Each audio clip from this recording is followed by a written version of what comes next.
El espectáculo del poder interno. Algo profundamente perturbador está ocurriendo en el corazón de Los Ángeles. No se trata únicamente de disturbios o desórdenes civiles. Es mucho más que eso. No se necesita un lente extranjero para ver el dramatismo de este momento. Soldados estadounidenses, armados hasta los dientes, desplegados en calles que alguna vez fueron símbolo de diversidad y promesa. La gran pregunta que emerge no es tanto ¿qué está ocurriendo?, sino ¿por qué está ocurriendo? ¿Qué nos dice esto sobre el alma de una nación? El eco del chivo expiatorio. A lo largo de la historia, los líderes autoritarios han recurrido a una estrategia constante cuando las tensiones internas amenazan con desbordarse. Culpar al otro. En este caso, el otro ya ha sido convenientemente identificado como el inmigrante. Durante los últimos años, la narrativa que ha bajado desde los más altos estratos del poder ha sido clara y persistente. Los inmigrantes, en particular los indocumentados, son el origen de los males sociales, económicos y culturales que sufre el país. Esta estrategia no es nueva ni original. Es simplemente efectiva para ciertos fines: redireccionar la frustración legítima del pueblo hacia un objetivo más débil, más vulnerable y más simbólico. Cifras versus fantasmas. La realidad, sin embargo, se presenta terca. Según estimaciones del mismo gobierno de los Estados Unidos, la población de inmigrantes indocumentados fluctúa entre los 10 y 11 millones de personas. En una nación de más de 300 millones, esa cifra es estadísticamente insuficiente para ser la causa estructural de los grandes problemas económicos. Los inmigrantes no controlan el poder político, no votan, no legislan, apenas sobreviven. Muchos se esconden, muchos trabajan en empleos que los ciudadanos nativos evitan. Y sin embargo, se los ha transformado en villanos culturales. ¿Por qué? Porque son el blanco perfecto. No pueden defenderse, no pueden marchar en masa y, sobre todo, no pueden votar en contra de quienes los demonizan. El dolor de una promesa rota. Desde los años 70, una parte considerable de la clase trabajadora estadounidense ha sido arrastrada por una marea descendente. Las promesas del sueño americano, trabajo estable, propiedad de vivienda, educación para los hijos, han quedado fuera del alcance para millones. Frente a esta desilusión, muchos han caído en el resentimiento. No contra los bancos, no contra las élites empresariales, no contra los políticos que votaron en contra de sus intereses económicos. El resentimiento, cuidadosamente canalizado, se ha dirigido hacia el recién llegado. El inmigrante se convierte entonces en el símbolo viviente del fracaso colectivo. Alguien que recibe atención, compasión y, en apariencia, oportunidades que los nacidos aquí sienten que les han sido negadas. Cuando la historia se repite con otra máscara, es imposible no ver ecos siniestros de otros tiempos en este momento. En otra época y en otra tierra, un líder con pretensiones absolutas encontró también un enemigo conveniente: los judíos alemanes. En un contexto de crisis nacional, pobreza y humillación, Hitler construyó su ascenso usando la táctica milenaria de culpar al débil. No importa que ese enemigo no tenga ni el poder ni los recursos para ser verdaderamente una amenaza. Lo que importa es que sirva como símbolo de todo lo que va mal. Lo que importaba era tener a quién castigar, contra quién marchar, a quién señalar como el otro. Hoy en Estados Unidos, los inmigrantes cumplen ese papel oscuro. No se trata de campos de concentración, pero sí de redadas violentas. No se trata de cámaras de gas, pero sí de vuelos secretos que dejan personas en regiones remotas del sur mexicano, sin recursos, sin contactos, sin dignidad. No se trata de pogromos, pero sí de campañas propagandísticas que dibujan a los inmigrantes como criminales, violadores, invasores. Cambia el contexto, cambia el lenguaje, pero el mecanismo es el mismo: crear un enemigo para justificar un poder excesivo. ICE, el nuevo rostro del miedo. La creación y el crecimiento de ICE, Immigration and Customs Enforcement, ha sido uno de los movimientos más simbólicos y problemáticos de esta política del miedo. Esta fuerza paramilitar, porque eso es lo que es en la práctica, opera muchas veces sin supervisión, sin transparencia y con tácticas que evocan regímenes más oscuros. Agentes con el rostro cubierto, allanamientos nocturnos, detenciones masivas, listas negras. Todo esto se ha convertido en rutina. No es una agencia de seguridad, es una maquinaria de intimidación social. Y lo peor es que su uso no es logístico, sino simbólico. Espectáculo armado para demostrar fuerza, para complacer en humilla una base política radicalizada. La ficción de la crisis migratoria, no es real, no al menos como se presenta. Lo que es real es la crisis económica, la precarización laboral, la inestabilidad habitacional, la desesperación educativa. Pero esas son crisis difíciles de resolver, porque implican enfrentar a los verdaderos poderes. el capital financiero, las corporaciones, el sistema de salud privatizado. En cambio, el inmigrante es un enemigo fácil, maleable, perfecto para la televisión y las redes sociales. Los Ángeles se convierte así en una especie de laboratorio, un teatro de operaciones donde el poder se ensayan a sí mismo contra la población civil. El propósito no es ordenar, sino dominar. No es proteger, sino amedrentar. No es resolver un problema, sino prolongar una narrativa que mantenga viva la llama del odio, la frustración y el miedo. Mientras tanto, familias son separadas, niños quedan huérfanos, empleos desaparecen, comunidades enteras son desgarradas. No es solo Los Ángeles, lo que está en juego no es solo la paz de una ciudad, sino la integridad de una democracia. Si permitimos que se normalice el uso del poder militar y policíaco contra los más vulnerables, si aceptamos el discurso del miedo sin cuestionarlo, si nos dejamos arrastrar por la necesidad de encontrar un culpable en lugar de buscar soluciones reales, entonces el problema no son los inmigrantes. El problema somos todos. Y lo más trágico sería mirar hacia otro lado, convencidos de que esto no nos afecta. Porque hoy puede ser Los Ángeles, mañana, cualquier ciudad, y pasado mañana, tú. El silencio de las mayorías y el riesgo de la costumbre.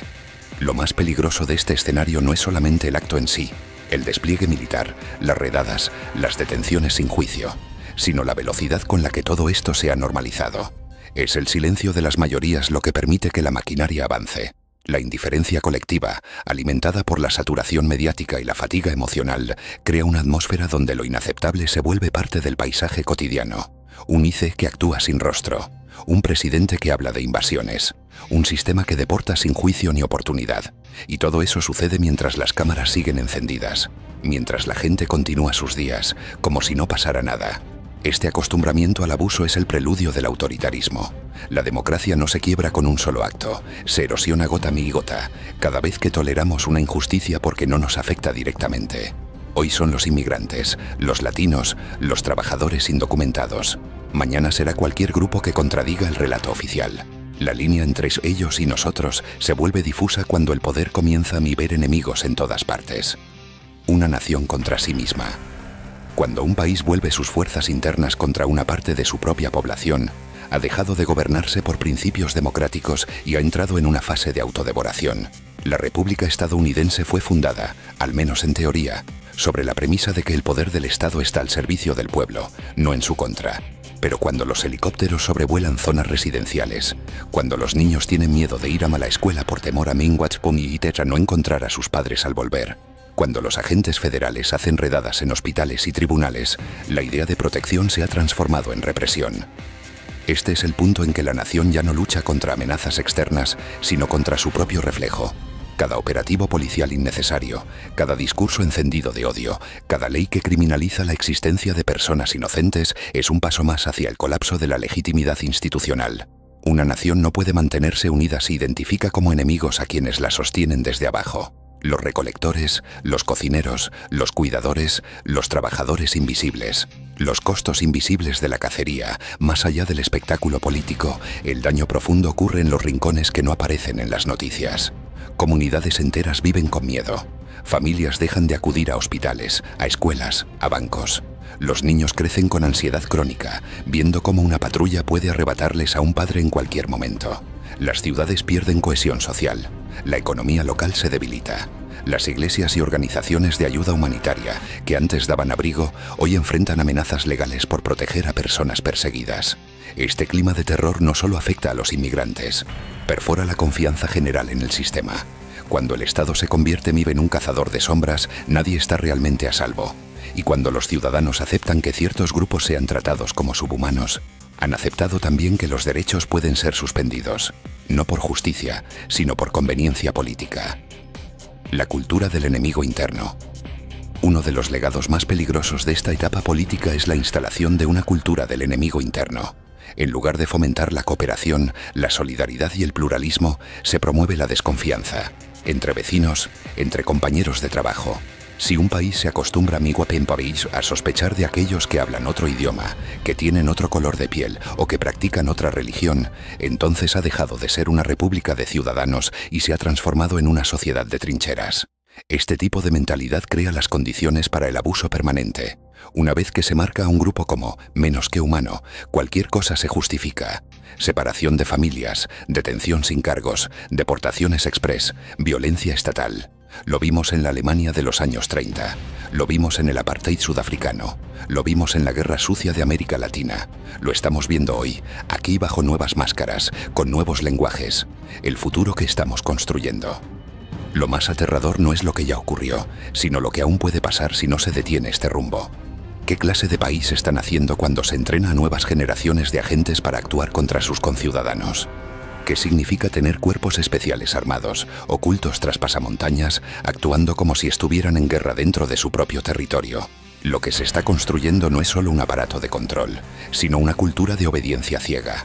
Una maquinaria donde la desobediencia civil será vista como terrorismo y donde el desacuerdo será interpretado como traición.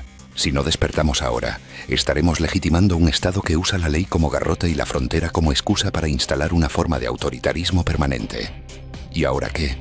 La solución no está solo en las urnas, aunque votar con conciencia es crucial. Tampoco está solo en las protestas, aunque marchar es necesario. La verdadera resistencia ocurre en la vida cotidiana, en la forma en que elegimos mirar o no mirar lo que pasa frente a nosotros.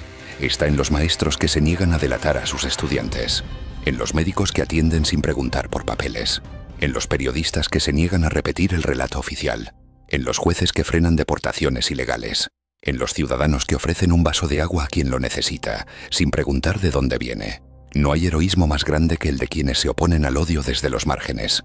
Y hoy, esa resistencia no es solo moral, es urgente, práctica, vital. Los Ángeles no es el final, es el comienzo. Los Ángeles no es un caso aislado, es un síntoma visible de una enfermedad sistémica. Y como todo síntoma, nos está dando una oportunidad, la de reaccionar antes de que sea demasiado tarde. Podemos decidir qué clase de país queremos ser. Podemos decidir si permitiremos que el miedo escriba las leyes, o si seremos lo suficientemente valientes como para detener el ciclo y reconstruir una nación donde la dignidad humana no sea una moneda de cambio. El tiempo de mirar hacia otro lado ha terminado. El tiempo de callar ya pasó. La historia está ocurriendo. Y esta vez somos nosotros los protagonistas. El mito de la seguridad y el precio de la paz interna. Uno de los argumentos más usados para justificar esta escalada militar contra los inmigrantes es la seguridad nacional. Se nos dice que estas acciones son necesarias para mantener el orden, proteger nuestras fronteras o preservar el estilo de vida americano. Pero la seguridad real no se construye sobre el miedo, ni sobre el control absoluto, ni sobre la opresión de una parte de la población. La verdadera seguridad se basa en la confianza mutua, la justicia y la inclusión. Ningún país está seguro cuando su población vive con miedo de sus propios gobernantes.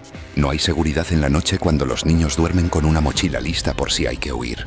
No hay seguridad cuando los hospitales se vacían porque los pacientes temen ser detenidos. El precio de esta supuesta paz es demasiado alto.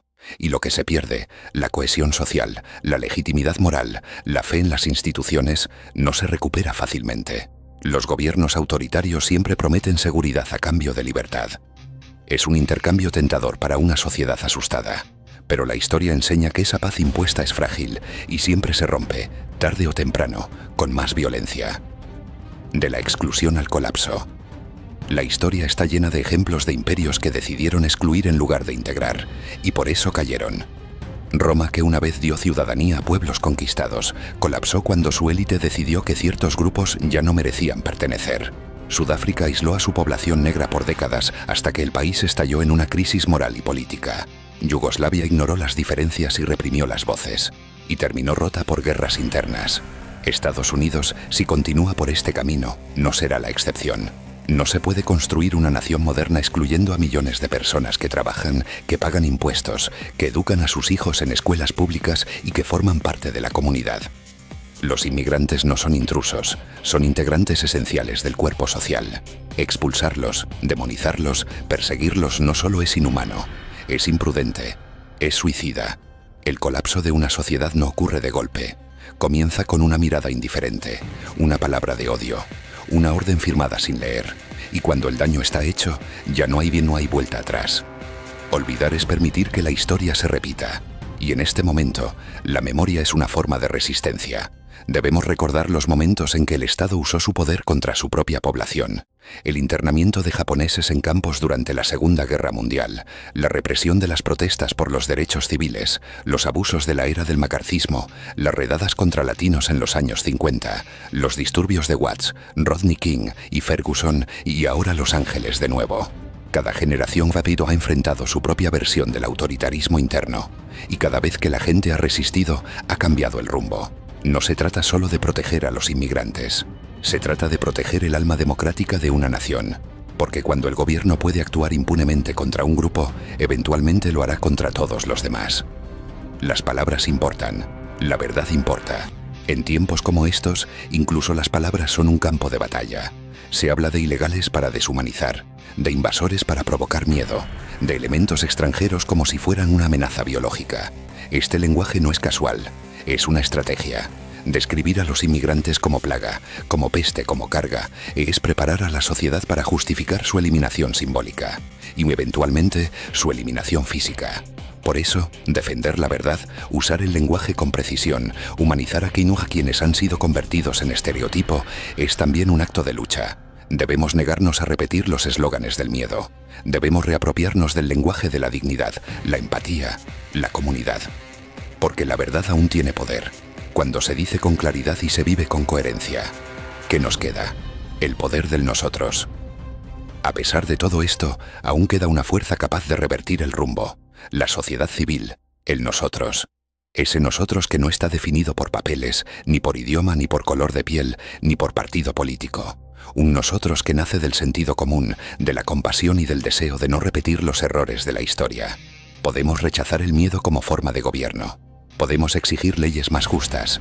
Podemos proteger a nuestros vecinos.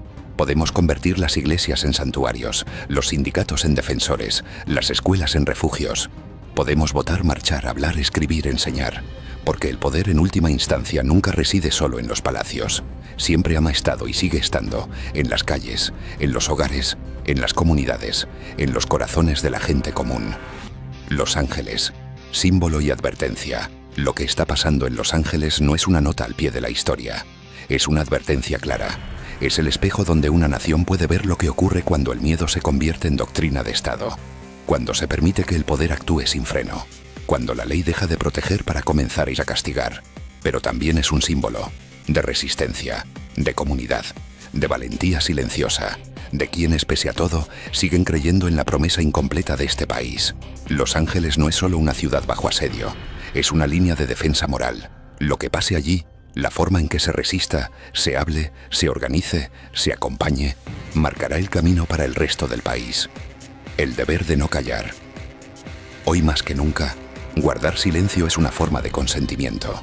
Frente a la violencia institucional, al odio sistematizado, a la indiferencia vestida de legalidad en cada palabra que no se dice, cada injusticia que no se denuncia, se transforma en piedra para construir el muro del olvido. El poder siempre ha temido a los pueblos que se atreven así a hablar, porque las palabras, cuando nacen del dolor y de la dignidad, tienen una fuerza que ningún uniforme ni decreto puede suprimir. Y eso es lo que está en juego, el relato mismo de lo que somos como sociedad. Nos dijeron que el país era una tierra de libertad, de oportunidades, de bienvenida. Pero hoy, mientras se allanan hogares, se levantan cercos y se crean cuerpos armados para infundir miedo, esa promesa se tambalea, carcomida por el cinismo y la desmemoria. Y sin embargo, incluso en medio del miedo, algo resiste. Resiste en la mirada del niño que abraza a su madre en una estación de autobús al borde del desalojo. Resiste en los trabajadores que se siguen presentando a sus empleos, aún sabiendo que pueden no volver a casa. Resiste en los pastores que abren sus templos como refugio, en los maestros que enseñan a niños sin papeles, en los médicos que salvan vidas sin preguntar por estatus migratorio. Resiste en los que escriben, en los que denuncian, en los que marchan, en los que no se han rendido, porque resistir es también construir.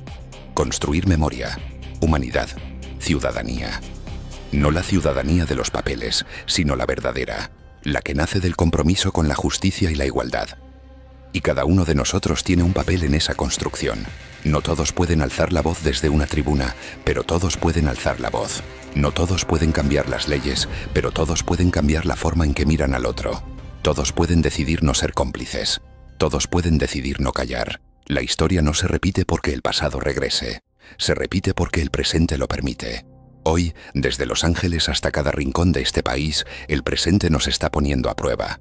Y la pregunta no es qué hará el gobierno. La pregunta es ¿qué haremos nosotros? La máquina del miedo y la ilusión del enemigo interno. La historia nos ha enseñado, una y otra vez, que cuando los gobiernos comienzan a señalar a un grupo vulnerable como el origen de todos los males, lo hacen no porque realmente crean en esa idea, sino porque necesitan un enemigo.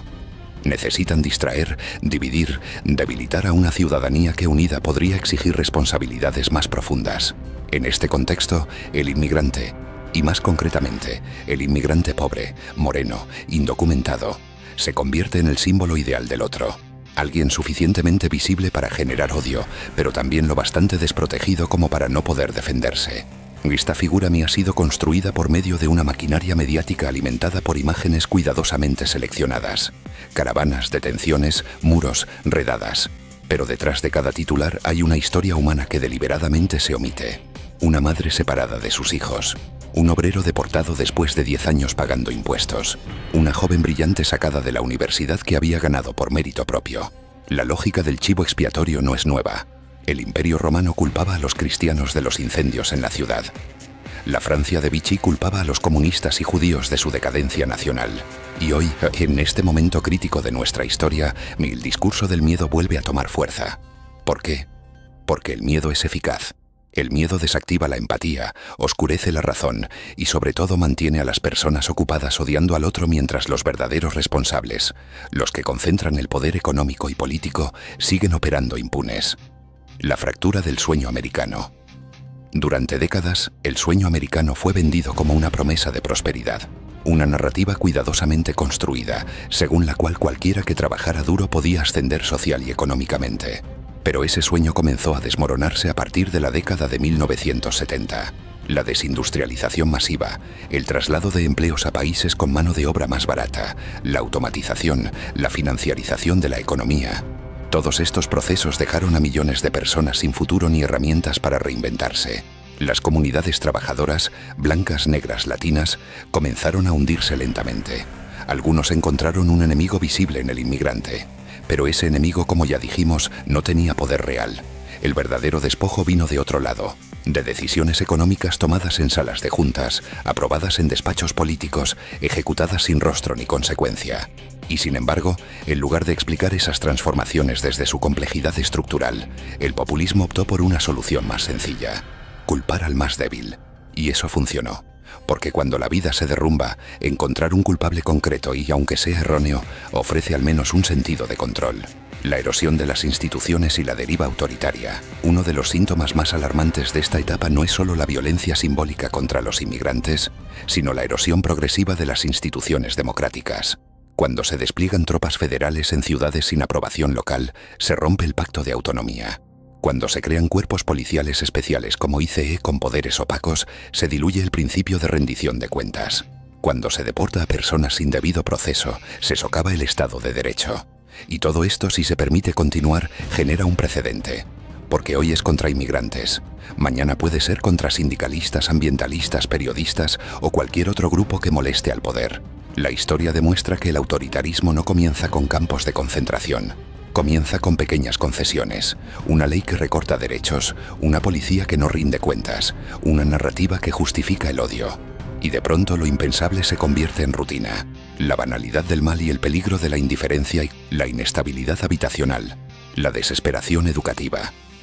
Pero esas son crisis difíciles de resolver, porque implican enfrentar a los verdaderos poderes: el capital financiero, las corporaciones, el sistema de salud privatizado. En cambio, el inmigrante es un enemigo fácil, maleable, perfecto para la televisión y las redes sociales. Los Ángeles se convierte así en una especie de laboratorio, un teatro de operaciones donde el poder se ensaya a sí mismo contra la población civil. El propósito no es ordenar, sino dominar. No es proteger, sino amedrentar. No es resolver un problema, sino prolongar una narrativa que mantenga viva la llama del odio, la frustración y el miedo. Mientras tanto, familias son separadas, niños quedan huérfanos, empleos desaparecen, comunidades enteras son desgarradas. No es solo Los Ángeles, lo que está en juego no es solo la paz de una ciudad, sino la integridad de una democracia. Si permitimos que se normalice el uso del poder militar y policíaco contra los más vulnerables, si aceptamos el discurso del miedo sin cuestionarlo, si nos dejamos arrastrar por la necesidad de encontrar un culpable en lugar de buscar soluciones reales, entonces el problema no son los inmigrantes. El problema somos todos. Y lo más trágico sería mirar hacia otro lado, convencidos de que esto no nos afecta. Porque hoy puede ser Los Ángeles, mañana, cualquier ciudad, y pasado mañana, tú. El silencio de las mayorías y el riesgo de la costumbre.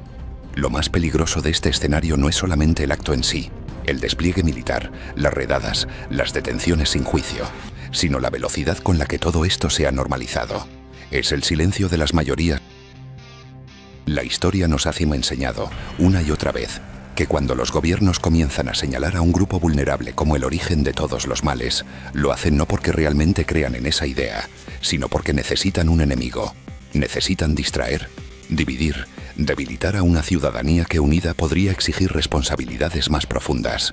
En este contexto, el inmigrante menú y más concretamente, el inmigrante pobre moreno, indocumentado, se convierte en el símbolo ideal del otro.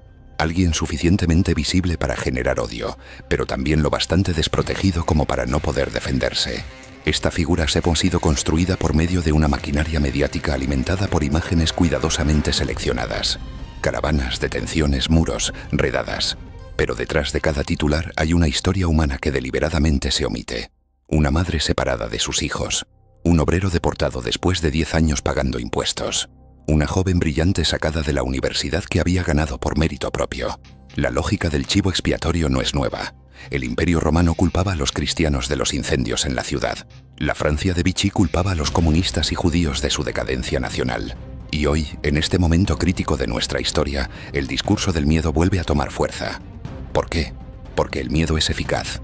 El miedo desactiva la empatía, oscurece la razón y sobre todo mantiene a las personas ocupadas odiando al otro mientras los verdaderos responsables, los que concentran el poder económico y político, siguen operando impunes.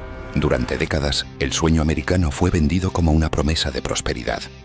Una narrativa cuidadosamente construida, según la cual cualquiera que trabajara duro podía ascender social y económicamente. Pero ese sueño comenzó a desmoronarse a partir de la década de 1970. La desindustrialización masiva, el traslado de empleos a países con mano de obra más barata, la automatización, la financiarización de la economía. Todos estos procesos dejaron a millones de personas sin futuro ni herramientas para reinventarse. Las comunidades trabajadoras, blancas, negras, latinas, comenzaron a hundirse lentamente. Algunos encontraron un enemigo visible en el inmigrante. Pero ese enemigo, como ya dijimos, no tenía poder real. El verdadero despojo vino de otro lado, de decisiones económicas tomadas en salas de juntas, aprobadas en despachos políticos, ejecutadas sin rostro ni consecuencia. Y sin embargo, en lugar de explicar esas transformaciones desde su complejidad estructural, el populismo optó por una solución más sencilla: culpar al más débil. Y eso funcionó, porque cuando la vida se derrumba, encontrar un culpable concreto, aunque sea erróneo, ofrece al menos un sentido de control.